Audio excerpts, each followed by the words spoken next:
एक बार श्री कृष्ण अपनी परम लीला को विश्राम देकर अपने परम धाम जा रहे थे,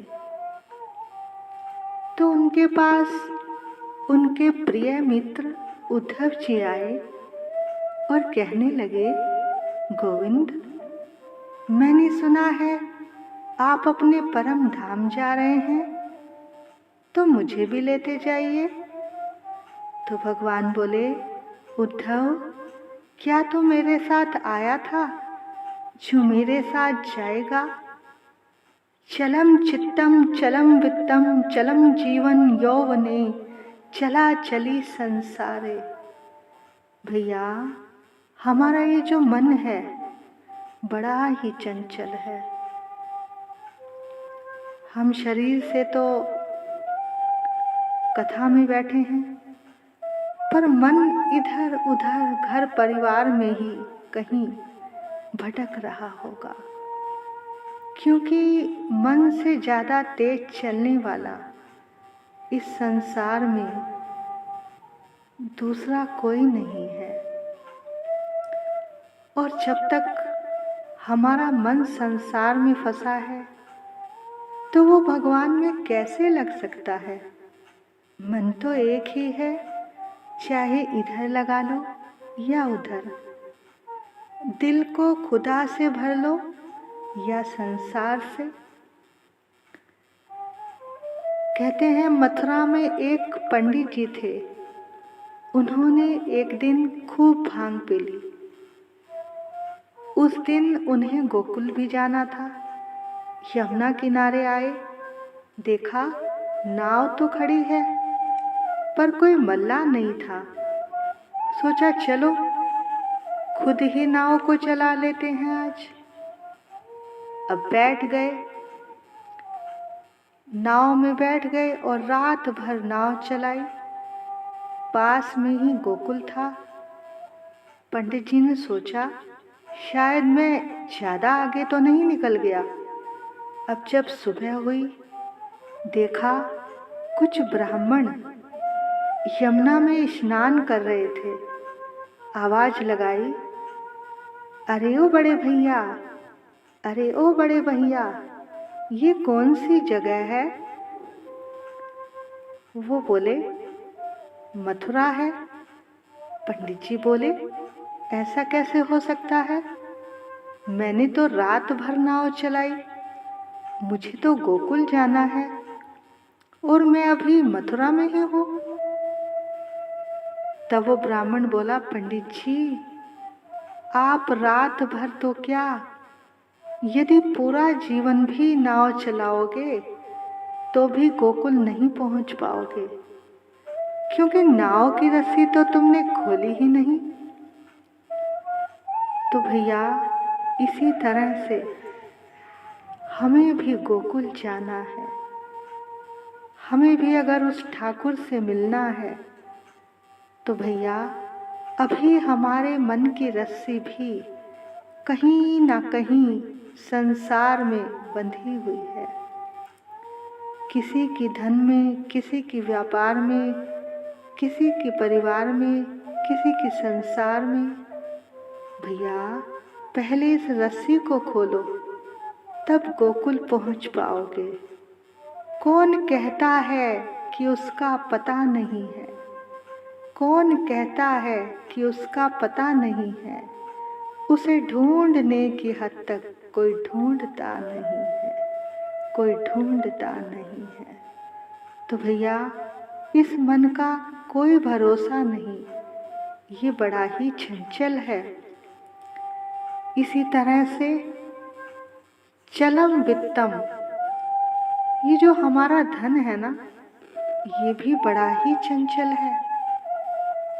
लक्ष्मी कभी भी किसी के पास टिककर नहीं बैठती। जो आज हमारा है कल किसी और का होगा, परसों किसी और का होगा। ये धन भी कभी किसी के साथ नहीं गया। चलम जीवन यौवने।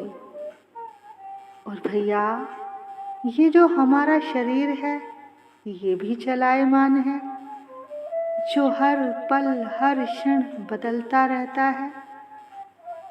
जो हम परसों थे वो कल नहीं थे, जो कल थे वो आज नहीं है, जो आज हैं वो आगे नहीं रहेंगे।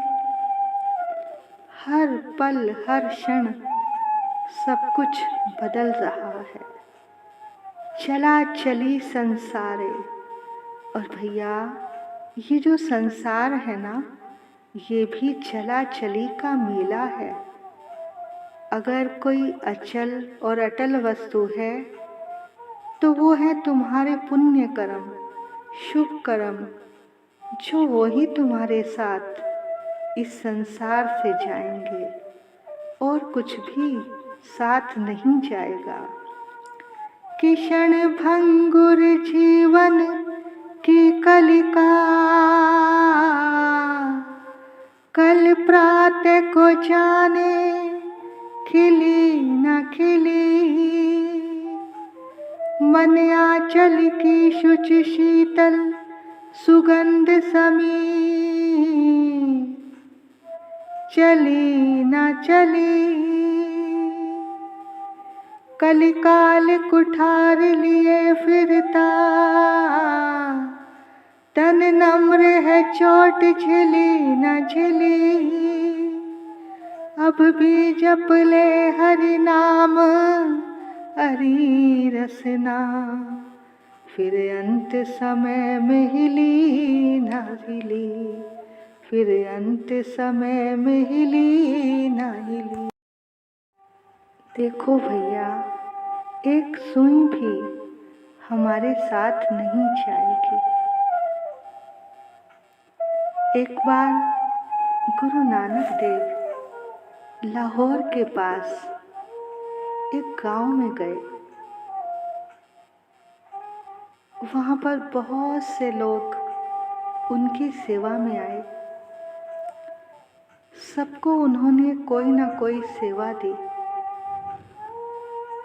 उनमें से एक सेठ भी था उस गांव का, जिसके पास बहुत धन था। लेकिन गुरु नानक देव ने उसको कोई सेवा नहीं दी। वो चला गया। अगला दिन जब आया तो सभी लोग फिर से आए। फिर गुरु नानक देव ने सबको नई नई सेवाएं दी, लेकिन उसको कोई सेवा नहीं दी। तो उसको बड़ा अपमान सा लगा। वो गुरु नानक देव के पास गया और हाथ जोड़कर कहने लगा, महाराज आप मुझे भी कोई सेवा दीजिए। मैं सब कुछ कर सकता हूँ, मेरे पास बहुत धन है। गुरु नानक देव ने उसकी ओर बड़े प्यार से देखा और मुस्कुराए, लेकिन कोई सेवा नहीं दी। वो अगले दिन फिर आया। उसने फिर से सेवा मांगी। तब उसने कहा, आप मुझे एक बार सेवा देकर देखिए तो सही, मैं सब कुछ कर सकता हूँ, मेरे पास बहुत सा धन है। तब गुरु नानक देव ने कहा, अच्छा तू सब कुछ कर सकता है तो ठीक है, बैठ। उन्होंने क्या किया, एक जो कपड़ा सिलने वाली सुई होती है ना, वो सुई उसको दी और कहा, इसको ले जा। देख, जब तू भी नहीं रहेगा और मैं भी नहीं रहूँगा, तब ये सुई तुम मुझको लौटा देना। अब उसने सबके सामने सेवा मांगी थी। वो सुई को लेकर चल पड़ा। वो सोचने लगा, ये कैसी सेवा दी है। और रात भर घर जाकर सोचता रहा कि जब वो भी नहीं रहेंगे, मैं भी नहीं रहूँगा, तो ये सुई तो इधर ही रह जाएगी और मैं इसको मृत्यु के उस पार नहीं लेकर जा सकता। रात भर सोचता रहा। अब जैसे ही सुबह हुई वो भागा, गुरु नानक देव के चरणों में जाकर गिर गया और कहने लगा, महाराज अभी मैं जिंदा हूँ, ये सुई मुझसे अभी ले लीजिए। मरने के बाद इसको लौटाना मेरी सामर्थ्य के बाहर है, क्योंकि मरने के बाद जिस मुट्ठी में ये सुई होगी, ये मुट्ठी तो इस पार ही रह जाएगी और मैं न जाने कौन से लोक में विलीन हो जाऊंगा। मैं इस सुई को मृत्यु के उस पार नहीं ले जा सकता। तब गुरु नानक देव ने कहा, फिर ऐसा तेरे पास क्या है जो तू मरने के बाद अपने साथ ले जा सकता है? तब वो रोने लगा और कहने लगा, महाराज मैंने सारा जीवन धन इकट्ठा करने में लगा दिया, लेकिन आज मैं देखता हूँ तो मेरे पास ऐसा कुछ भी नहीं है जो मैं मरने के बाद अपने साथ ले जा सकूं। तब गुरु नानक देव ने कहा, जो मृत्यु के उस पार ना जा सके वो संपत्ति नहीं, वो तो विपत्ति है। मृत्यु के उस पार तो हमारे पुण्य कर्म, हमारे शुभ कर्म और प्रभु का नाम ही हमारे साथ जा सकता है। तो भैया प्रभु का नाम ही है, अच्छे कर्म ही हैं जो हमारे साथ इस संसार से जाएंगे और कुछ भी साथ नहीं जाने वाला, एक सुई भी नहीं साथ जा सकती।